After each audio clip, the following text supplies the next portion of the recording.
El escalofrío no fue causado por la grandeza externa del momento, sino por una profunda verdad revelada: la misión papal no es un trono que ocupar, sino una cruz que cargar. La voz del Señor continuó: el santo escalofrío que sentiste es la verdad. Este papado será arduo, un llamado a la purificación y un llamado a volver al fundamento de mi sufrimiento. Comprendí plenamente por qué Dios me permitió ver esa mirada. Era una mirada de abnegación, el corazón tembloroso de un pastor, consciente de que soportaría el sufrimiento, no por sí mismo, sino por el rebaño. Entre los vítores, los flashes de las cámaras y los lemas jubilosos, solo yo, con los ojos bien abiertos, lo vi con claridad: él emprendía el camino al Calvario. No por honor, sino por amor, no para ser servido, sino para arrodillarse y lavar los pies del mundo. En silencio, oré a Dios: Señor, por favor, dale fuerza. Protege esos hombros, porque la cruz que lleva es pesada. No hicieron falta palabras, la mirada dulce, profunda y agobiada del Papa lo decía todo. Era la mirada de alguien que sabía que su vida ya no era suya, sino de cada alma que Dios aprecia. Se me llenaron los ojos de lágrimas, no solo de emoción, sino porque presencié un amor tan inmenso, un amor a menudo oculto cuando el mundo solo ve poder y gloria. La visión se desplegó como una película a toda velocidad, con escenas que se sucedían una tras otra, sin un orden claro, pero con un hilo ininterrumpido de emoción que me oprimía el corazón. Lo vi, al Papa, presente en lugares olvidados, los estrechos y mohosos pasillos de las prisiones, los sofocantes campamentos de tiendas en las fronteras devastadas por la guerra, las silenciosas enfermerías donde pacientes anónimos esperaban sus últimos días. Sin grandes plazas, sin cámaras de televisión, sin asientos de honor cubiertos con telas rojas. Solo humanidad pura. Cada escena pasó rápidamente, pero cada una me dejó una profunda huella. Llegó sin discursos ni fanfarrias. Sin grandes presentaciones. Dio un paso al frente, se sentó en silencio y simplemente estuvo presente. Lavó los pies de un prisionero. Temblando de miedo y vergüenza, abrazó a un frágil niño refugiado. Con ojos cautelosos y desconfiados, sostuvo la mano de un hombre moribundo con sida, negándose a soltarla hasta que sus ojos se cerraron para siempre. No predicó ni enseñó. Simplemente estuvo allí. Me volví hacia Jesús, asombrado y conmovido, como un niño que despierta a una verdad oculta envuelta en actos sencillos. Jesús sonrió y dijo: esta es mi verdadera enseñanza. Cuando el mundo exige estrategias, fórmulas, declaraciones audaces, actúo con manos serviciales, con una presencia que lleva mi fragancia. Sus palabras me inundaron como agua bendita, silenciando el ruido vacío que nos rodeaba. La verdadera autoridad, explicó el Señor, no nace del poder de persuadir, sino de una profunda empatía y una devoción desinteresada. Su mirada dulce se volvió hacia el Papa una vez más.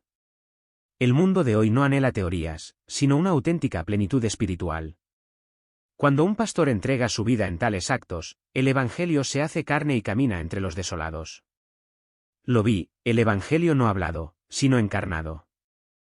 Los rostros de la multitud cambiaron, de la duda a la sospecha, luego se suavizaron con lágrimas y finalmente se asentaron en el silencio de la aceptación.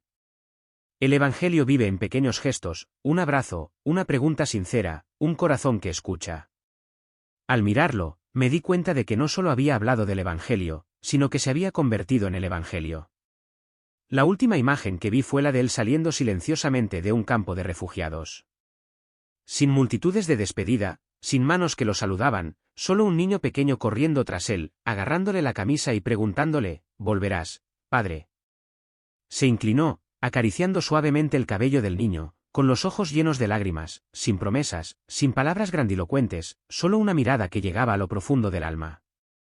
Y comprendí, aunque no regresara en cuerpo, su corazón de pastor permanecía allí. Querido amigo, ¿has considerado alguna vez que el Evangelio no es una doctrina árida, sino un cuerpo vivo, capaz de acogerte en el desierto de la vida? ¿Te has preguntado si tienes la valentía no solo de predicar el Evangelio, sino de encarnarlo, de convertirte en el Evangelio allí donde el mundo teme pisar? Entró, y cada paso era una proclamación silenciosa que resonaba en el alma de la humanidad. Luego, la escena se trasladó al interior, a salones apartados con gruesos muros y luz tenue.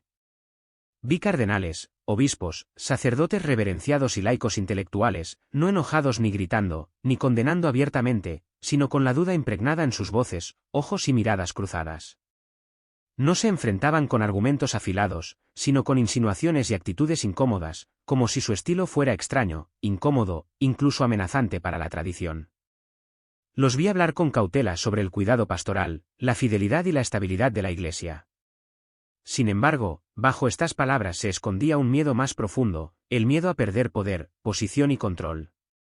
Él permanecía en silencio en las reuniones a puerta cerrada, sin contradecir ni buscar favores. Escuchaba, perseveraba. En su interior, no había ira, solo una profunda tristeza. Entonces, una visión me reveló lo que solo el Señor podía ver, el alma solitaria de un pastor, cuestionado y juzgado por aquellos que una vez fueron sus hermanos más cercanos. Me volví hacia Dios, con lágrimas en los ojos. ¿Cómo podía alguien soportar tal oposición desde dentro? ¿Desde su propia casa? El Papa me sostuvo la mirada, afligido, pero firme. La cruz no solo viene de afuera, dijo Dios. También viene de mi propia casa. Ese dolor es el más profundo. Para un pastor, nada le parte más el corazón que ser incomprendido por su propio rebaño, dudar de él por vivir de manera diferente, rechazarlo por no seguir el camino conocido. Pero en lugar de rebelarse, eligió otro camino. Lo vi regresar a una habitación y arrodillarse ante la Eucaristía, sin quejas ni lamentaciones, solo lágrimas silenciosas y oración. No buscó aliados políticos, buscó a Dios. De esto surgió una fuerza extraordinaria, no fuerza humana, sino la capacidad de sacrificio. La voz del Señor se suavizó, Él no busca complacer a los extremistas. Solo busca complacer a mi Padre. Esta fidelidad tiene un precio, la incomprensión y la resistencia, incluso de quienes deberían haberlo apoyado. Incliné la cabeza. A pesar de la soledad que lo aquejaba, no vi debilidad alguna. Es al aceptar en silencio esa cruz interior que se vuelve más fuerte que nunca, no por el poder, sino por una profunda unión con aquel que una vez rechazó su propio pueblo. Dios terminó con palabras que me detuvieron el corazón: en esta soledad, aprende donde surge la verdadera fuerza, no de las alianzas humanas, sino de la comunión conmigo en el sufrimiento. ¿Alguna vez te has sentido solo, incluso entre tus amigos más cercanos? ¿Alguna vez has querido rendirte por críticas ocultas disfrazadas de justicia? Tú, el elegido, has vivido esto a diario. Sin embargo, elegiste no responder como lo hace el mundo, sino unirte a la cruz. Ese es el camino del amor verdadero, el camino que Jesús mismo recorrió. La siguiente visión se desarrolla en la densa oscuridad del santuario del Vaticano, donde todas las luces se han apagado, salvo un tenue destello que se filtra a través de una puerta ligeramente entreabierta. No se oye ningún sonido, ni pasos de los dioses, ni repique de campanas, ni ritos litúrgicos de ningún tipo, solo una habitación sencilla con una estatua de Cristo crucificado en la pared y un hombre arrodillado, con la cabeza inclinada en oración. Es él, el Papa León XIII. Sentí como si me atrajera a un espacio sagrado y opresivo a la vez, donde la imponente figura silenciosa del Señor resonaba como los susurros de un alma aplastada. Allí vi que no lloraba, pero sentí su corazón sangrando. Cada oración que ofrecía era un grito silencioso, lleno de angustia y desesperación. Veo tus hombros decaer, no por la edad, sino por el peso de miles de millones de almas, de una iglesia que se debate entre el extremismo y la apatía, entre la esperanza y la desilusión. No alzas la voz al mundo, pero en tu interior, te debates entre la luz y la oscuridad. Como Jesús aquella noche en el huerto de Getsemaní, tú también clamas: Padre, si es posible, aparta de mí esta copa. Pero no sea mi voluntad, sino la tuya. Y entonces escuché la voz de Jesús susurrando en mi corazón, clara como si estuviera a mi lado. Ven el símbolo del poder. Yo veo un alma sudando sangre por la carga. No hay ministerio en mi iglesia, especialmente el ministerio de Pedro, que no pase por Getsemaní. Su perseverancia no proviene de la fuerza de voluntad, sino del aliento continuo de la oración, de la unión conmigo en la oscuridad. Esta es la misteriosa fuente de fuerza que nutre su constancia cuando todo lo demás se desmorona. No sé qué me duele más, la profunda soledad que soportas o la silenciosa persistencia que nadie ve. Nadie puede imaginar que entre los majestuosos muros de piedra del Vaticano, hay una persona viviendo Getsemaní cada noche, no con la traición de soldados o enemigos, sino con el peso de sacerdotes, obispos y creyentes perdidos que se refugian silenciosamente en el silencio o la duda. No cayó. No se quejó. Simplemente siguió orando. Como un aliento, Como un salvavidas, un aliento silencioso, pero que evita que un barco entero se hunda en la noche tormentosa. Un momento después, no estaba seguro de la hora ni del lugar. Vi al padre León XIII, que parecía mayor ahora, con las manos ligeramente temblorosas mientras ofrecía la Eucaristía. Sin embargo, su mirada aún ardía con intensidad. Puede que no hablara con la misma fuerza ni se moviera tanto como antes, pero su corazón permanecía firme como un faro en el mar nocturno. Te veo ofrecer la Santa Comunión con todo respeto y dedicación. Pero también veo algo más allá de la ceremonia, un alma ofreciéndose como sacrificio vivo, poco a poco, cada día hasta que ya no le quede nada. Él no ofrece el Santísimo Sacramento como un simple ritual, sino como una verdadera identificación con Jesús. Cada día, cada sacrificio silencioso, cada palabra de perdón que solo Él conoce, cada vez que elige el silencio en lugar de la respuesta, todas nuestras semillas, sembradas silenciosamente en la tierra. Y entonces vi la luz. No era una luz cegadora y brillante, sino una luz suave que te envolvió como una señal invisible que demostraba que habías cumplido tu misión. Nadie lo llamó victoria. No hubo una gran celebración. Pero supe que habías cumplido tu propósito, no porque hubieras reformado todas las estructuras, ni porque todos te aclamaran, sino porque fuiste fiel hasta el final. En ese momento, Jesús dijo con voz serena y majestuosa, el mundo lo juzgará con criterios efímeros. Pero en el reino de los cielos, lo que queda es la fidelidad y el amor que lo ha impulsado. La vida de un verdadero pastor ya no le pertenece a él mismo. Me ha sido dada a mí y a las almas. Y lo que se da en el reino de los cielos nunca se perderá. La mayor conmoción no es lo que dijo o hizo, sino la verdad sobre la persona que he formado y enviado, y mi extraordinaria fidelidad incluso en los momentos más difíciles de la Iglesia. Ya no miro al Papa León XIII con ojos mundanos. Veo en él una señal de Cristo mismo, un hombre incomprendido, que ha enfrentado resistencia, que ha pasado por Getsemaní, que se ha entregado y ha triunfado no por la gloria, sino por una devoción silenciosa hasta el final. Cuando la visión se cerró, solo pude permanecer en silencio. Mi corazón temblaba, no de miedo, sino de emoción. Comprendí que detrás de cada crisis, cada división y cada inestabilidad dentro de la Iglesia, aún hay almas que se atreven a vivir como velas que arden en silencio, ardiendo hasta el final. Y el frágil y anciano Papa, a quien el mundo podría considerar menos impresionante, es, de hecho, la llama más poderosa que he visto jamás. ¿Has pensado alguna vez en orar por aquellos a quienes todo el mundo cree fuertes, pero que en realidad se encuentran arrodillados solos en la oscuridad? Si puedes, tómate un momento hoy y pídele a Dios que te muestre la sagrada belleza de una vida que perdura fielmente, incluso cuando nadie sabe, nadie alaba ni nadie comprende. Porque en el reino de los cielos, esa es la verdadera victoria. No sé qué me llevó a ese momento. No había señales, ninguna indicación que me advirtiera. Solo recuerdo que justo después de terminar la 10ª visión, cuando la luz sagrada se desvaneció en mi corazón, algo me sacó abruptamente de ese reino de paz. Fue como si me hubieran arrancado de un océano apacible para ser arrojado de vuelta a un lugar lleno de grava y vientos fríos. No quiero volver. De verdad, no quiero. Pero en ese momento, supe que no era mi elección. Sentí que mi alma volvía a mi cuerpo, un movimiento que no pude resistir. Muy repentino, muy fuerte. Fue como si el universo entero respirara hondo y luego me soltara de nuevo. Regresé por primera vez. Volví a sentir mi cuerpo después de morir, y era dolor, un dolor vago que se extendía por cada músculo, como si mi cuerpo hubiera estado olvidado bajo una roca durante años. Abrí los ojos muy lentamente. Todo ante mí estaba borroso. Vi un rostro familiar, muy cerca. Era la hermana Marie. Tenía los ojos rojos, como si acabara de llorar. Oí un suave llanto en mi oído, el sonido de mi nombre repetido varias veces. Quise responder. De verdad que sí, pero tenía la garganta reseca. Apenas podía mover un dedo, y sus ojos se llenaron de lágrimas al instante. La sala entera giró en un caos durante unos minutos, los sonidos del médico, las máquinas y la gente corriendo a llamar a otros. Todavía no puedo hablar, pero he regresado. El proceso de recuperación es lento. Cada día, me siento un poco más. Cada semana, doy unos pasos más por el pasillo del monasterio. Pero lo más extraño no es el cuerpo frágil, sino la sensación de que ya no pertenezco a este lugar.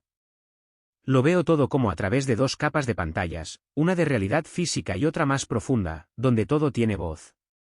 Miro la cruz en la pared y de repente me duele el corazón, no por la madera ni por la imagen, sino porque recuerdo la mirada del Señor cuando me mostró Getsemaní en el palacio. Recuerdo cada palabra que dijiste, cada lágrima sagrada. Nadie me preguntó por lo que había pasado. Quizás las monjas pensaron que estaba en coma. O quizás la anestesia fue prolongada. También podría ser que Dios les cegara los ojos. Porque sé que no era el momento de compartir, no porque quiera ocultarme, sino porque ¿cómo puedo hablar de algo que las palabras terrenales no alcanzan para expresar? Permanezco en silencio, y es en ese silencio que Dios se adentra en mi alma. Como un granjero que ara un terreno para sembrar nuevas semillas, no tengo prisa por compartir nada, no escribo en mi diario ni les cuento nada a las hermanas, aunque alguna vez sintieron curiosidad. Solo quiero pasar más tiempo a solas en la capilla, en el jardín o en mi cuartito, no para escapar, sino para escuchar con más atención. Porque hay una voz que resuena constantemente en mi alma, no mi voz, sino la suya. Reflexiono sobre cada visión, cada rostro, cada imagen resplandeciente en medio del vacío. Pero lo que más me duele es la imagen del Papa León XIII. Antes, seguía sus discursos. Escuché a mucha gente en la iglesia debatir sobre su estilo, su lenguaje y sus decisiones valientes, aunque controvertidas. Hubo momentos en que te encontré admirable. Pero también hubo momentos en que me sentí confundido. Pero ahora ya no te analizo. No necesito hacerlo, porque te he visto en Getsemaní. He visto tus hombros temblar en oración. He visto tu alma aplastada por presiones que el mundo no puede imaginar. He visto la sangre sagrada fluyendo de un corazón que nadie puede comprender. Él no es solo el líder supremo. Es quien caminó solo en la oscuridad, sin que nadie lo comprendiera, sin que nadie lo apoyara, solo para mantener la luz de la fe para el rebaño que está a punto de dispersarse. Ahora veo este mundo con una nueva perspectiva. Ya no veo una iglesia tan fuerte como una fortaleza. Veo una tienda de campaña rota intentando remendar cada agujero. Veo una novia herida, pero aún enamorada. Veo un cuerpo que ha sido apuñalado muchas veces, pero sigue dando lo mejor de sí. Esa es mi iglesia, y la amo como nunca antes.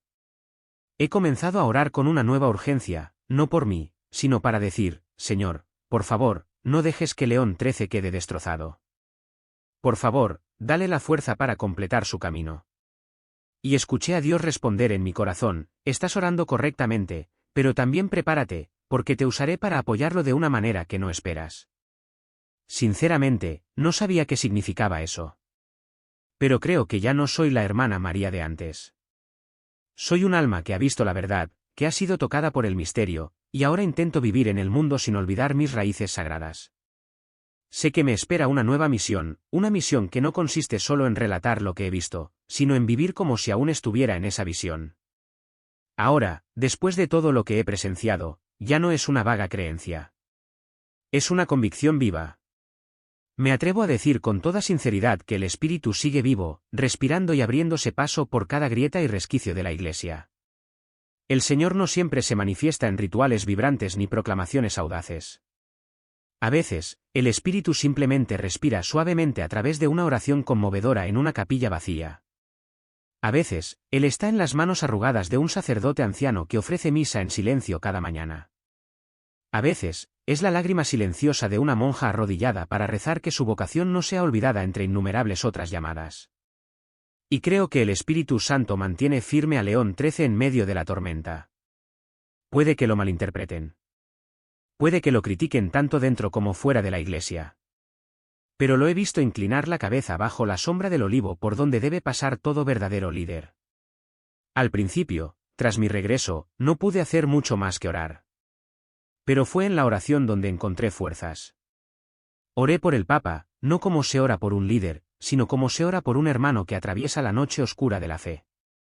Padre, por favor, guarda su alma en tu corazón como guardaste a tu único hijo en el huerto de Getsemaní. Por favor, no dejes que tiemble ante la amarga copa. Y si es tu voluntad, concédele un ángel de consuelo, como una vez le concediste a Jesús. Rezo por toda la iglesia, un cuerpo herido que se estira entre fuerzas ciegas. Oh, Espíritu Santo, por favor, infunde nueva vida en nosotros. Guía a la Iglesia no por senderos gloriosos y radiantes, sino por el camino humilde donde la verdad brilla en silencio. Ayúdanos a ser la verdadera sal y luz, y no solo un escenario para el mundo. Y sobre todo, oro por ti, el que me escuchas, porque sé que no te topaste con esta historia por casualidad. Nadie la conoce a menos que Dios toque suavemente su corazón. Quiero decirte con toda la sinceridad de un corazón que una vez vio el cielo, estás llamado, no en un sentido vago y amplio, no porque tengas que hacer algo grande, sino porque tú, con tu propio nombre, tus circunstancias únicas, tus propias heridas y tus capacidades especiales, estás llamado a vivir el Evangelio de la manera más verdadera, más humilde y más valiente. Permítanme llevar el aroma de las papas fritas, como dijo una vez el Santo Padre, pero también llevemos con valentía el aroma de la cruz, el aroma de la abnegación, el aroma de la paciencia, el aroma de no ser comprendidos, pero aún así amar. No necesitamos ser oradores potentes, pero sí testigos vibrantes, con la mirada, en la forma en que tratamos a los demás y en la compasión que otros pueden sentir sin palabras. He regresado, no para seguir viviendo mi antigua vida, sino para vivir esta como si fuera una extensión del otro mundo. ¿Y tú? ¿Te llaman? Creo que sí. Y si tú también lo crees, por favor, tómate un momento en silencio y susurra a aquel que me ha llamado y ahora te llama: Señor, estoy aquí. Por favor, úsame según tu voluntad.